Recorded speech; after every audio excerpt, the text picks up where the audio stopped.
Hello everyone, welcome to this video. My name is मेघना and I hope आप सभी अपने 2026 एग्जाम्स के लिए काफ़ी अच्छे तरीके से प्रिपेयर कर रहे हो। आपने टारगेट कर लिया है कि किस एग्जाम को आपको फोकस करना है और आपको किस टाइम तक अपना सिलेबस कवर करना है। सो आज की वीडियो आप सभी के लिए काफ़ी इंपॉर्टेंट रहने वाली है if you are someone who is targeting SBI clerk for 2026 exam, because in this particular video we are going to understand the timeline from the notification to the joining date.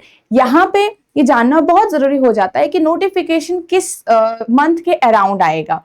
दो चीजें हैं इसमें important. पहला तो हम अपनी preparation को उसी हिसाब से डिजाइन कर पाएंगे, उसी हिसाब से हम सिलेबस कवर कर पाएंगे। काफी लोग क्योंकि बिगिनर होता है, उन्हें पूरी चीजें कवर करने में थोड़ा टाइम भी लगता है, तो इस हिसाब से हम अपना जो प्रिपरेशन का है पूरा वो कवर कर पाए, राइट। सेकेंड इंपॉर्टेंट होता है कि हमारा जो एलिजिबिलिटी होता है, क्योंकि कई लोग जो है वो एज पे रहते हैं, जैसे कि मिनिमम एज के क्राइटेरिया या फिर मैक्सिमम एज की क्राइटेरिया के वहां पे एज पे रहते हैं कि मैं अगर इस एज के ऊपर हो जाऊं तो मैं एलिजिबल हूं, या इस एज से मैं नीचे हूं तो मैं एलिजिबल हूं, राइट। या फिर मेरे जो क्वालिफिकेशन है वो कंप्लीट हो चुकी है, नोटिफिकेशन से आने से पहले मेरा रिजल्ट जो है वो अनाउंस हो चुका है, मैं ग्रेजुएट हूं, राइट। तो ये सारी इंफॉर्मेशन बहुत ज्यादा जरूरी होती है, इसीलिए हम आज के इस वीडियो के थ्रू एक आइडिया लगा पाएंगे कि नोटिफिकेशन आपका कब आएगा, ठीक है। सो इन स्टूडेंट्स के लिए काफी इंपॉर्टेंट रहता है।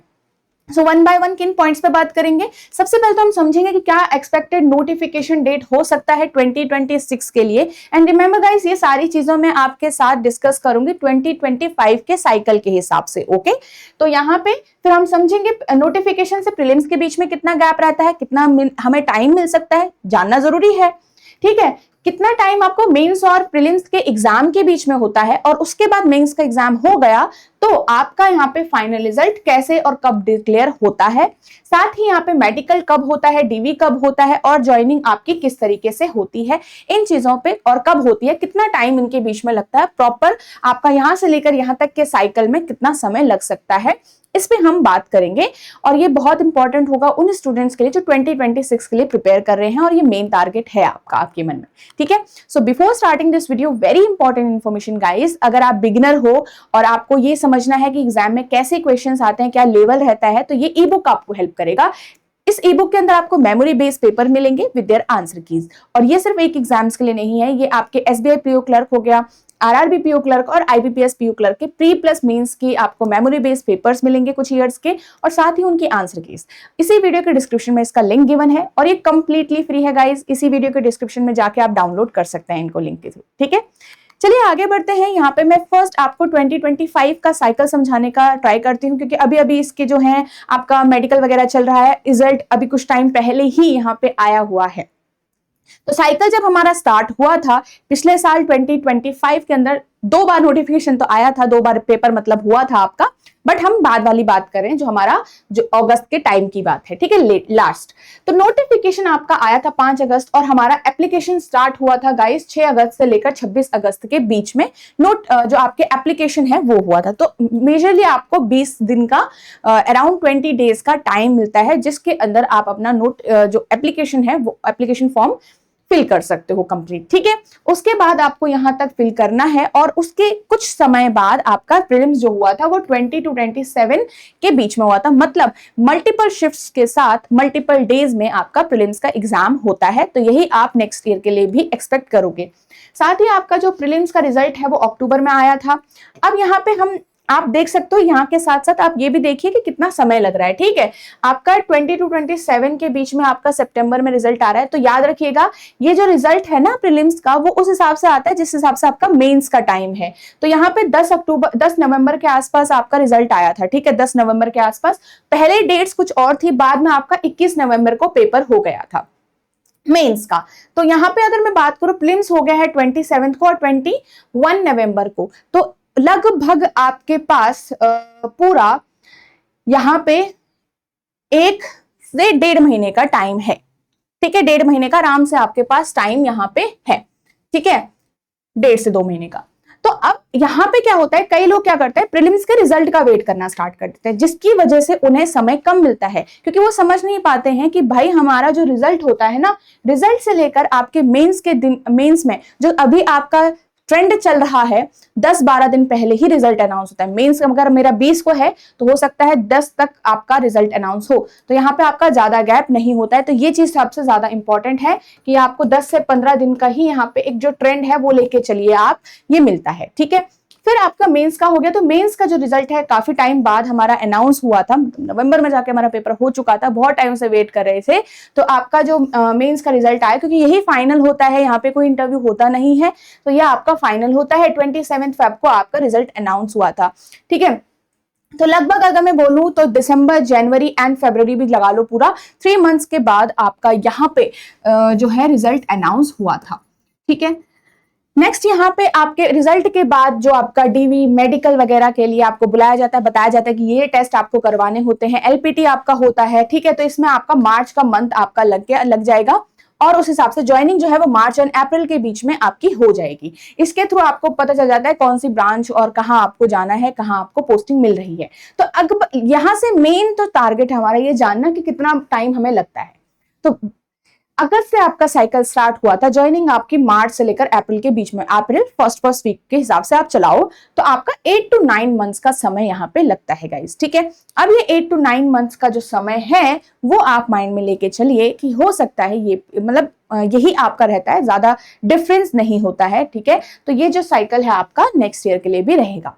तो अब हम कैसे कब एक्सपेक्ट कर सकते हैं, क्योंकि आपका आईबीपीएस का तो कैलेंडर आ गया है, बट एसबीआई की तरफ से कोई भी ऐसा ऑफिशियल नहीं है, बट एक थोड़ा सा अंदाजा मार्केट में भी आप सुन रहे होंगे वो लग जाता है कि इस टाइम के अराउंड आपको जो नोटिफिकेशन है वो देखने को मिल जाएगी, क्योंकि पिछले साल भी इस हिसाब से ही आया हुआ है।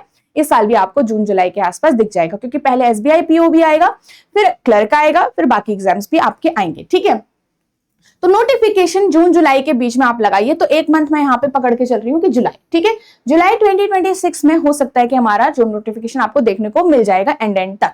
उसके बाद आपके नोटिफिकेशन जैसे आपने देखा कि प्रीलिम्स एप्लीकेशन स्टार्ट उसी के बाद हो जाता है, ठीक है।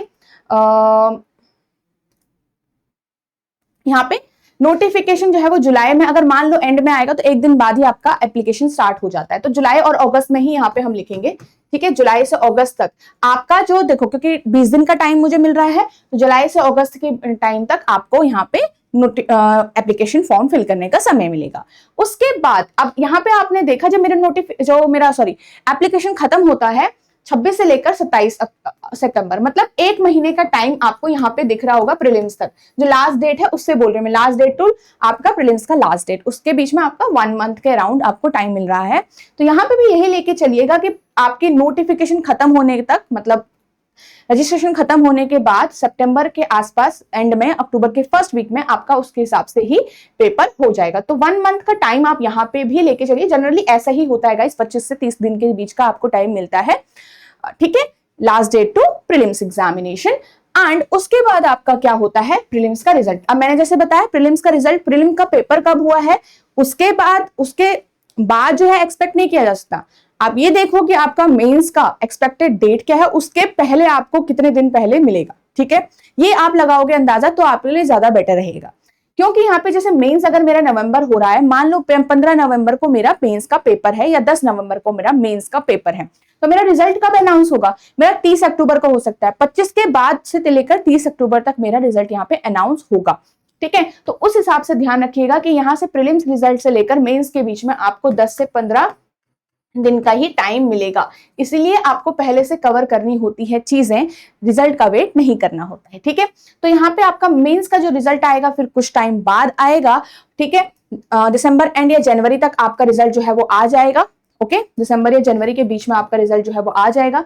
फिर एलपीटी, डीवी वगैरह, मेडिकल वगैरह आपका होगा यहाँ पे, ठीक है। ऐसा कुछ नहीं है कि मेडिकल में ही आपको बाहर कर दिया जाए, ऐसे बिल्कुल आर्मी टाइप की नहीं होती हैं। बस आपको बहुत ज्यादा कोई बहुत ही सीवियर प्रॉब्लम ना हो तो आपका यहाँ पे नॉर्मल ही रहता है सारी चीजें। आपको बता देते हैं कि ये टेस्ट आपको कराने होते हैं, आपको खुद से ऐसे कुछ पता नहीं करना होता है, आपको सब कुछ वहां पे बताया दिया जाता है। फिर आपकी जो ज्वाइनिंग होगी, ठीक है, फिर वो आपकी मार्च के आसपास तक हो जाएगी, ठीक है। तो ये आपका पूरा प्रोसेस रहेगा। अगेन इसमें भी आपका 8 to 9 मंथ्स का जो समय है गाइस वो लगेगा। तो ये आप लेके चलिए कि 8 to 9 मंथ्स, अभी से लेकर 8 to 9 मंथ्स के हिसाब से आप लेके चलिए। अब क्या 8 to 9 मंथ्स ही आपको इस साइकिल में रहना होता है, आपको पढ़ाई इसके बीच में ही करनी होती है? नहीं, आपको पढ़ाई आज से शुरू करनी है। इसका मतलब almost it will take your 12 months कि आप थोड़ा सा स्टार्ट करके आप जो ज्वाइनिंग तक आप जाओगे तो लगभग 1 साल का समय आपको लगता है। ठीक है, तो ऐसा कुछ नहीं है कि ये इतना लंबा समय है। आप जैसे ही आपकी नोटिफिकेशंस एग्जाम्स की स्टार्ट होंगी ना, आपको पता ही नहीं चला कि जो ये जून है, जुलाई है, अगस्त है, वो कब गया।